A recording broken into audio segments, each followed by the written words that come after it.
Hello students, मैं भूपेश कुमार स्वागत करता हूं आपका अपना यूट्यूब चैनल ऑनलाइन क्लासेस में। चलिए, आज क्लास 10th का जो है मैथ का नेक्स्ट वीडियो जो है लेकर आ चुके हैं। जो आज प्रश्नावली 5.2 का पार्ट 2 वीडियो है, तो इसको ध्यान से देखिएगा, शुरू से अंत तक देखिएगा और अच्छा लगे तो लाइक एंड शेयर ज़रूर करिएगा। यदि इसका 5.2 का पार्ट 1 वीडियो आप लोग नहीं देखे होंगे तो मेरे यूट्यूब चैनल में जा कर के प्लेलिस्ट दिया गया है, उसमें आप लोग जा कर के सारे मैथ का वीडियो देख लीजिएगा और अच्छा लगेगा तो अपने दोस्तों के पास शेयर ज़रूर करिएगा। तो चलिए, आज जो है तीसरा नंबर प्रश्न पे चलते हैं। 5.2 का प्रश्नावली 5.2 का तीसरा नंबर प्रश्न कह रहा है कि निम्न लिखित समांतर श्रेणियों में रिक्त खानों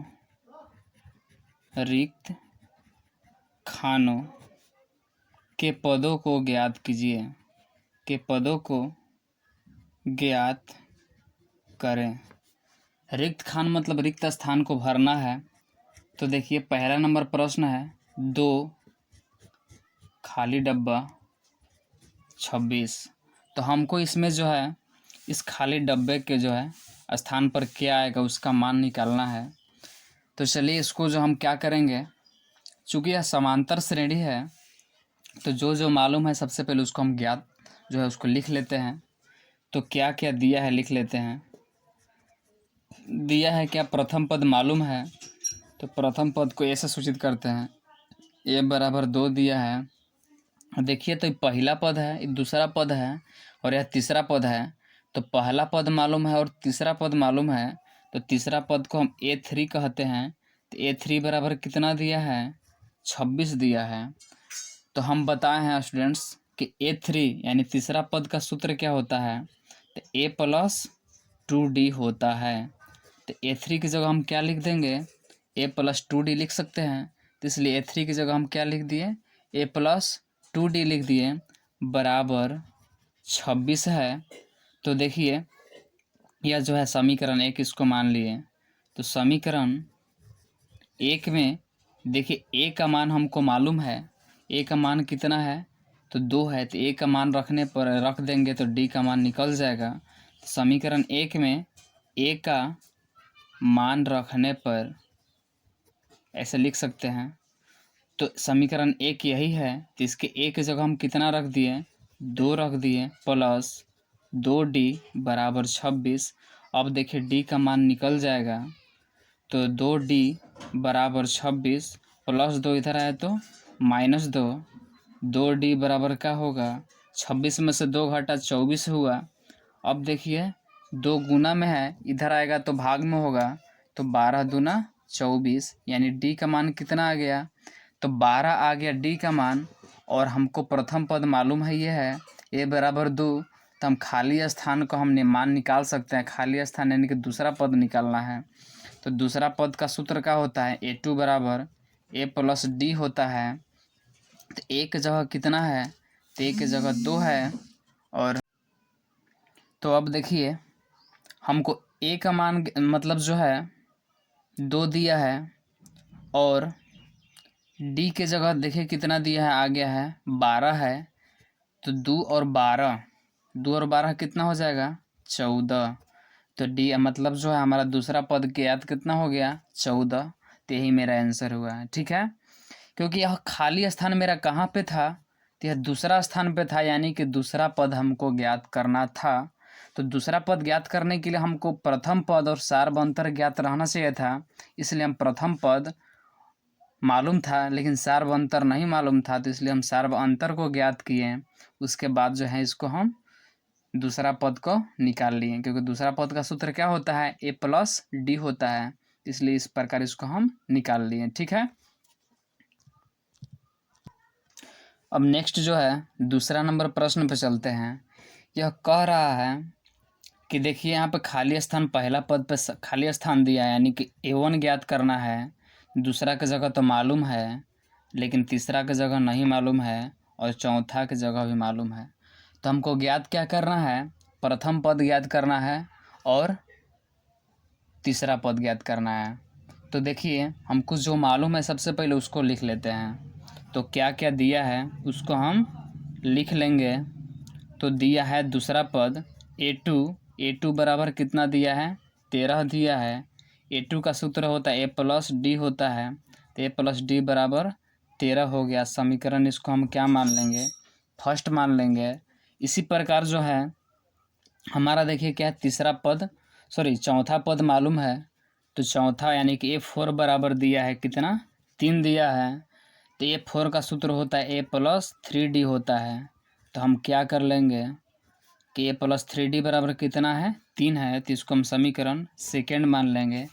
अब देखिए हम क्या करेंगे कि हमको समीकरण फर्स्ट और समीकरण सेकेंड मालूम चल गया। इसके अनुसार हम a और d का मान निकाल लेंगे। आप लोग को मालूम है कि समीकरण 1 समीकरण 2 जैसे x और y वाला था, उसी प्रकार 2 चर वाले रैखिक समीकरण है। तो इसको जो हम क्या कर लेंगे, किसी एक को बराबर कर लेते हैं विलोपन विधि से। तो हम इसको विलोपन विधि से ज्ञात कर लेंगे a और d का मान। तो विलोपन विधि से हम क्या करेंगे कि देखिए यहाँ भी a है, यहाँ भी a है, दोनों जगह a का मान जो है बराबर है। यहाँ भी 1a है, जो भी 1a है। तो हम डायरेक्टली क्या लिखेंगे कि समीकरण 1 में से समीकरण 2 को घटाने पर, क्योंकि दोनों a जो है बराबर है, यहाँ भी एगो a है, इधर भी एगो है, तो दोनों बराबर है। तो गुना करने की कोई ज़रूरत नहीं है, इसलिए डायरेक्टली 1 में से 2 को घटा दिए। तो एक की जगह समीकरण 1 की जगह a+d बराबर 13 है और दूसरा की जगह a+3d बराबर 3 दिया है। इसको हम क्या करेंगे, प्लस तो माइनस, प्लस तो माइनस, प्लस तो माइनस कर लेंगे। ये कट गया, d में से 3d घटा तो -2d हो गया। 13 में से 3 घटा 10 हो गया, 2 पचे 10 हो गया। d बराबर कितना हुआ, तो d की जगह -5 आ गया। और देखिए अब जो है a का मान निकाल सकते हैं उसी प्रकार। कैसे, तो समीकरण 1 में यदि हम समीकरण 1 में जो है d का मान हमको आ गया उसका रख देंगे तो a का मान निकल ही जाएगा। तो हम क्या करेंगे, समीकरण 1 में d का मान रखने पर, तो समीकरण 1 में d का मान रखें तो समीकरण 1 मेरा कितना है, a+d बराबर 13 है। तो देखिए a की जगह तो मालूम नहीं है, लेकिन d की जगह -5 मालूम है, बराबर 13 हुआ। उसके बाद हम क्या करेंगे, तो a प्लस माइनस माइनस से हो गया, इधर आया। अब 5 को इधर भेज देंगे तो प्लस में 5 हो गया। तो 13 और प्लस 5 18 हो गया। तो देखिए हमारा प्रथम पद मालूम चल गया, a का मान कितना आ गया, 18। लेकिन हमको तीसरा पद ज्ञात करना है। अब जो तीसरा पद ज्ञात करना है तो हम क्या करेंगे, तो a3 का सूत्र प्रयोग कर लेंगे। तो a3 का आप लोग जानते हैं कि a3 का मान क्या होता है, a+2d होता है। तो a का मान मेरा कितना आया है, तो a का मान जो है देखिए 18 आया है। तो a की जगह हम क्या कर लेंगे, 18 लिख लेंगे, प्लस 2 और d की जगह -5 है तो -5 रख लेंगे। तो 18 प्लस, देखिए प्लस माइनस माइनस हो गया और 2 पचे 10 हो गया। तो 18 में से 10 घटा 8 हुआ, यानी कि जो है मेरा तीसरा पद जो है यह कितना हुआ, 8 आ गया। ठीक है, तो पहला पद जो है 18 और तीसरा पद 8 हो गया। इस प्रकार जो हम खाली स्थान वाले जो है प्रश्नों को इस प्रकार ज्ञात कर लेते हैं। चलिए नेक्स्ट प्रश्न जो है इसी का जो है तीसरा नंबर प्रश्न पे चलते हैं। यह कह रहा है कि देखिए तीसरा नंबर कह रहा है 5 खाली स्थान, फिर खाली स्थान 9.1/2 दिया है। अब की बार देखिए हमको प्रथम पद मालूम है, दूसरा पद ज्ञात करना है, तीसरा पद ज्ञात करना है, चौथा पद मालूम है। तो जस्ट उसी प्रकार जो दिया है उसको लिख लेते हैं। तो दिया है हमको क्या, तो a बराबर 5 दिया है और चौथा पद देखते हैं तो चौथा पद भी दिया है, तो 9.1/2 दिया है। अब देखिए हम क्या करेंगे इसको, तो a 4 का होता है a+3d होता है और 9 दूना 18, अब 1 19 हो गया, इसको पूर्णांक तोड़ लिए तो 19/2 हो गया। अब देखिए हमको a का मान ज्ञात है 5, यदि हम इसके जगह 5 रख देंगे तो d का मान निकल जाएगा, क्योंकि हमको दूसरा पद और तीसरा पद ज्ञात करने के लिए प्रथम पद तो मालूम है, लेकिन हमको सार्व अंतर भी ज्ञात रहना चाहिए। तो सार्व अंतर इसके माध्यम से ज्ञात कर लेंगे, तो इसको हम समीकरण फर्स्ट मान लिए और लिखेंगे कि समीकरण 1 में a का मान रखने पर, तो समीकरण 1 मेरा कितना है, तो a + 3d बराबर 19/2 है। तो क्या हो जाएगा, a की जगह कितना है, तो a की जगह 5 है, प्लस 3d बराबर 19/2 हो जाएगा। अब देखिए 3d को इधर ही छोड़ दिए, 19/2 प्लस 5 इधर आया तो -5 हो गया। अब इसको हम बटा का घटाव बनाए तो 2 एकम 2, 19, 2 पचे 10 हो गया। उसके बाद हम क्या करेंगे, 3d बराबर 19 में से 10 घटा 9 हो गया, 9/2 हो गया। तो d बराबर जो है क्या होगा, तो देखिए 9/2, 3 गुना में इधर आया तो 3 भाग में हो गया, तो 3 3 9 हो गया, यानी कि d बराबर कितना हो गया, तो 3/2 हो गया। अब इसको हम ज्ञात कर लेंगे, d का मान 3/2 आया है, तो हमको दूसरा पद ज्ञात करना है। तो हम दूसरा पद कैसे ज्ञात करेंगे, तो देखिए ए 2 का होता हम है सूत्र होता है a+d होता है। तो a की जगह तो मालूम है 5 है, और d की जगह कितना आया है, तो d की जगह देखिए कितना आया है, 3/2 आया है, तो यहाँ पे 3/2 कर लेंगे। अब इसको बटा का जोड़ बना लेंगे तो 2 एकम 2 लघुत्तम 5 दूना 10 प्लस 3 हो गया, यानी कि 10 और 3 13/2 हो गया। उसी प्रकार तीसरा हमको ज्ञात करना है, a3 ज्ञात करना है। तो a3 का होता है a+2d होता है। तो a की जगह कितना है 5 है, प्लस 2, और d की जगह कितना है, तो d की जगह 3/2 आया है, तो 2 2 कट गया, तो 5 + 3 यानी कितना हो गया, 8 हो गया। इस प्रकार मेरे दोनों जो है खाली स्थान ज्ञात हो गया, दूसरा भी ज्ञात हो गया और तीसरा भी ज्ञात हो गया। ठीक है, इस प्रकार हम बना लेंगे। अब देखिए चलिए इसका चौथा नंबर प्रश्न पे चलते हैं, वह भी जस्ट उसी प्रकार बन जाएगा, सेम टू सेम, बस थोड़ा सा इसको लॉन्ग बनाना पड़ेगा। तो चौथा नंबर कह रहा है कि देखिए -4 खाली डब्बा, फिर रिक्त स्थान, फिर रिक्त स्थान, 4 रिक्त स्थान है, फिर 6 दिया है। तो देखिए हमको प्रथम पद तो मालूम है, दूसरा पद नहीं मालूम है, तीसरा पद भी नहीं मालूम है, चौथा पद भी नहीं मालूम है, पांचवा पद भी नहीं मालूम है, छठा पद मालूम है। जस्ट इसी प्रकार हमको है, इसको आप लोग खुद से बना लीजिएगा कि प्रथम पद मालूम है, इसमें प्रथम पद मालूम था, अंतिमवा पद यानी कि इसका चौथा पद मालूम था, इसमें अब की बार छठा पद मालूम है। जस्ट इसी प्रकार हम करते जाएंगे, चौथा पद है तो छठा कर लेंगे, a+5d कर लेंगे, और उसको जो है इसी प्रकार करके d का मान निकाल करके तीसरा दूसरा निकालेंगे a+d करके, तीसरा निकालेंगे a+2 करके, a+2d करके, चौथा का निकालेंगे a+3d करके, पाँचवा के +4d करके उसका मान निकाल लेंगे। इसी प्रकार जो है इसको आप लोग खुद से बनाइएगा। ठीक है, चलिए हम 5वां नंबर प्रश्न पे चलते हैं। 5वां नंबर कह रहा है कि पहले जो है रिक्त स्थान है, फिर 38 है, फिर रिक्त स्थान है, फिर रिक्त स्थान है, 3 गो रिक्त स्थान है, उसके बाद -22 है। तो देखिए हमको प्रथम पद तो मालूम नहीं है, a1 नहीं मालूम है, a2 मालूम है, a3 नहीं मालूम है, a4 नहीं मालूम है, a5 नहीं मालूम है, a6 मालूम है। तो देखिए जो जो मालूम है उसको सबसे पहले लिख लेते हैं। तो दिया है a2 बराबर 38 दिया है, a2 बराबर कितना है, 38 है। a2 का सूत्र होता है a+d होता है, a+d बराबर 38 दिया है, इसको हम समीकरण फर्स्ट मान लिए। फिर जो है पुनः हम देखिए क्या दिया है, छठा दिया है पद, यानी कि a6 बराबर दिया है कितना, -22 दिया है। तो क्या हो जाएगा, a6 का क्या होता है, a+5d होता है बराबर -22। तो यह भी समीकरण सेकेंड हो गया। जस्ट यह जो है किसके आधार पर है, यानी कि जैसे हम दूसरा बताए थे उसी प्रकार जो है पांचवा भी है।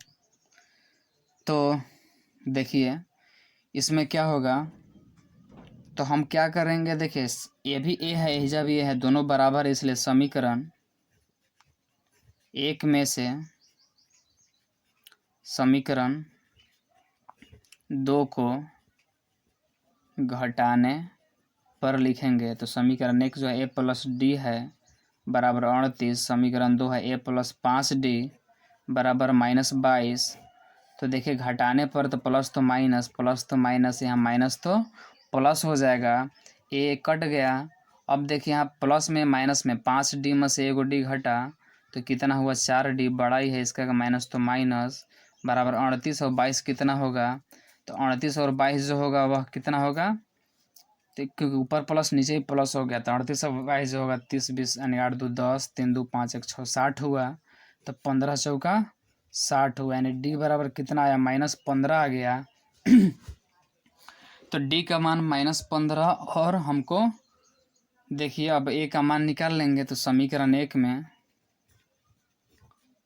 डी का मान रखने पर, तो समीकरण 1 जो है मेरा है ए प्लस डी बराबर 38 दिया है, तो ए की जगह छोड़ दिए, डी की जगह -15 है बराबर 38। तो ए बराबर क्या हो जाएगा, प्लस माइनस -15, इधर आया तो +15 हो गया, यानी कि ए बराबर कितना हो गया, तो 53 हो गया। अब देखिए हम क्या करेंगे, तो प्रथम पद मालूम चल गया, सार्व अंतर मालूम चल गया, तो हमको अब जो ज्ञात करना वो आसानी से ज्ञात कर सकते हैं, यानी कि तीसरा पद और चौथा पद और पाँचवा पद। देखिए हम तीसरा पद ज्ञात कर देते हैं, आप चौथा पाँचवा पद आप लोग ज्ञात कर लीजिएगा खुद से। देखिए A3 ज्ञात करना है, तो हम जानते हैं कि तीसरा का है तो उसका क्या होता है सूत्र, ए प्लस 2d, 3 तो यहाँ 2d होता है। तो एक जगह मान मेरा कितना आया है, तो एक जगह जो है देखिए 53 आया है, एक जगह कितना है, तो 53 है, 53। तो यहाँ पे हम क्या लिख लेंगे, 53 लिख लेंगे, प्लस 2 और डी की जगह -15, तो -15 हो गया। तो 53 और 15 दूना -30 हो गया, तो घाटा तो कितना हो गया, 23 हो गया। यह मेरा तीसरा पद निकल गया। अब उसी प्रकार चौथा पद भी ज्ञात कर लेंगे, ए प्लस 3d होता है, ए की जगह कितना है 53 है और प्लस 3, और डी की जगह कितना है, तो डी की जगह जो मेरा आया है कितना -15, तो -15 लिखे। तो उसी प्रकार 53 और जो है प्लस माइनस -15 या 45, तो घटा तो कितना हुआ 8 हुआ। उसी प्रकार आप लोग जो है पाँचवा खुद से ज्ञात कर लीजिएगा, क्योंकि पाँचवा का देखिए क्या हो जाएगा, ए प्लस 4d, ए की जगह कितना हो गया 53 और +4 और डी की जगह कितना -15। इसको आप लोग गुना उना करके घटा लीजिएगा और जो आंसर आएगा वो होगा। ठीक है, तो ठीक है स्टूडेंट्स, आज के लिए बस इतना ही। अब जो है नेक्स्ट इसका जो है प्रश्नावली 5.2 का नेक्स्ट पार्ट जो है अगले वीडियो में रहेगा, तो उसको देखने के लिए मेरे प्लेलिस्ट में जा के देख लीजिएगा। ठीक है, आज के लिए बस इतना ही, धन्यवाद।